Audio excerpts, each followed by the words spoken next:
Hi Martin, Phil Beever here from the Wilderness Club. Quick recap on our lesson this morning. So swing here on the left is the first one of the day. First thing we can see here is the club's going way behind us. You can see the club head there, and the hinge, once you do hinge, it's very low and flat. If we draw a line on the shaft there, you can see it's pointing above the ball. It should always point at worst at the ball or inside the ball on your feet line. When you get to the top of your swing, it's not too bad. For me, the left arm's a little bit, because obviously everything's so low and around at this stage here, what you're going to do is then work and get the arms swinging a bit too up and inside, and we can see that evidently at the top there. You've got a bit of a flying right elbow, and this left arm is above your right shoulder. The left arm should always be on your shoulder plane. Because you're so steep coming up to the ball, now if we draw a line at the ball and you're on the butt of the club, unfortunately, you're going to see your arms move to the right of this red line, which we don't want that. We want your arms to move to the left. And when you coming down, look how steep that shaft is when you reach this halfway position. The shaft there is almost 90 degrees to the floor. So when you come down to hit the ball, Martin, we can see now the club head is always to the right of the golf ball, like that. And you're just going to hit slices or pulls with that method.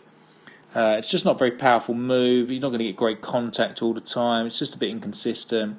So what we worked on, if we look at the swing here on the right, we went and worked on the wall. So we put you against the wall and asked you to miss the wall on the way back. We can see here you hinge the club beautifully.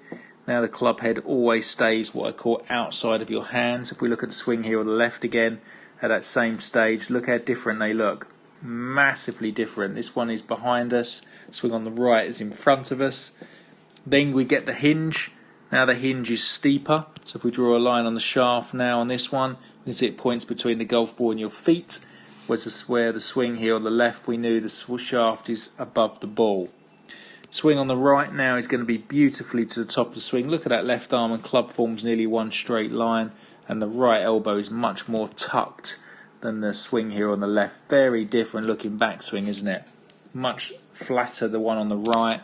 And now the right, as you start down, look at the shaft. The first move is the shaft works this way, down towards the ground, and we're in a beautiful shallow position now. And now the club is in a textbook position of cutting through that right forearm with your left arm across your chest, as we can see there, as compared to your swing here on the left.